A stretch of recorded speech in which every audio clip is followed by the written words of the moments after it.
My name is Mave Johnson. I am 34 years old. I work as a senior compliance analyst at a regional credit union. I'm naturally calm and observant. I was raised to believe that marriage is a partnership, that both people deserve respect, and that dignity should never be taken away. I'm telling my story because I learned something painful but important. Staying silent to keep the peace can cost you your freedom, and being prepared can save your life. How my marriage really was. I married Daniel Wright when I was 28. He was 36 at the time. On the outside, he looked perfect. He worked as a commercial real estate broker. He was charming, confident, and very good at talking to people. Everyone thought he was successful and kind, but in private, Daniel was very different. He was controlling. He needed to feel in charge all the time. He liked making decisions for me instead of with me. At first, I didn't realize how serious this was. I thought he was just strong-minded or protective. His mother, Lorraine Wright, made everything worse. She was 62 and had once owned a catering business. She believed men should control women. She openly said women needed to be managed, not respected. She never treated me like family. She watched me like I was a worker she didn't trust. She commented on what I ate, how much I spent, how I dressed, and how I used my time. The financial control. When we got married, I moved into Daniel's modern townhouse in a quiet suburb. I kept my job because I valued my independence. I didn't want to rely completely on my husband for money. Daniel insisted that all our finances be combined and managed by him. He promised transparency and shared decisions. I agreed because I wanted peace and trust in my marriage. That promise lasted 6 months. After that, I slowly lost access to everything. Bank statements stopped coming. Passwords were changed. My questions were ignored or laughed off. Whenever I asked about money, Daniel would smile and say I worried too much. Lorraine would smirk like I was being silly. But I wasn't careless with money. I paid half the mortgage. I paid groceries and utilities. I tracked my spending quietly. Because of my job, I had a habit of documenting things. I saved spreadsheets. I kept copies of pay stubs. I forwarded important emails to a private account. I didn't even fully realize why I was doing it. I just felt something wasn't right. The day everything changed. One Thursday morning in early spring, I left for work like normal.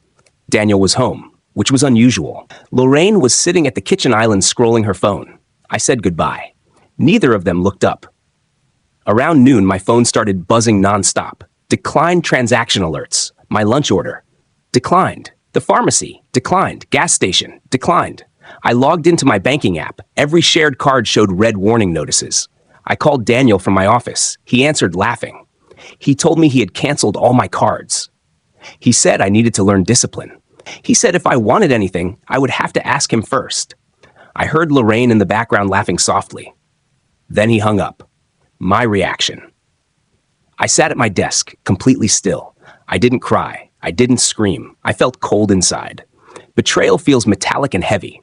Instead of panicking, I opened a folder on my computer called Contingency. I had created it 2 years earlier after Lorraine once joked, "Hunger teaches obedience." At the time, I thought she was exaggerating. Now I knew she meant it. My quiet plan. I didn't go home that day. I went to a cafe. I paid with cash I always carried. I ordered tea and reviewed my plan. Here's what Daniel didn't know. My salary had always gone into my personal account. He never noticed because he never asked. He only assumed control meant ownership.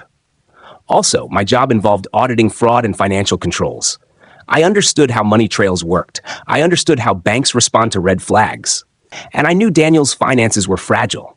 He relied on loans, credit lines, and fast commissions.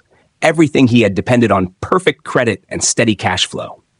That night, Lorraine called me. She said this punishment was for my own good. She said women behave better when resources are limited. She told me to apologize to Daniel. I thanked her calmly and hung up. Step 1. The next morning, I reported suspicious financial activity linked to a commercial broker account, Daniel's. Everything I submitted was factual. No lies, no exaggerations, just organized truth. Step 2. I redirected my direct deposit to a new high-yield account at a different bank. I had opened it months earlier just in case. I froze my credit so Daniel couldn't open anything in my name. Step 3. I booked a hotel near my office. I turned off my phone. I needed space and clarity. The bank call. The bank didn't call me first. They called Lorraine. She was a guarantor on one of Daniel's loans. The review triggered a freeze. The freeze triggered panic. The confrontation. When I came home that evening, Daniel was pacing. Lorraine was pale and shaking. They demanded to know what I had done. I calmly poured water and sat down. I said, banks follow rules.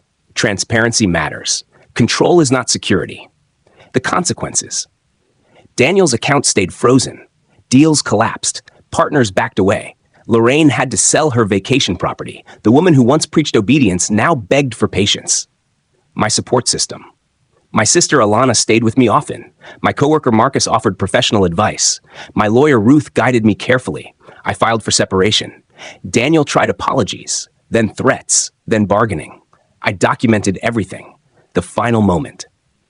At mediation 3 months later, Daniel looked tired and humbled. He admitted he underestimated me.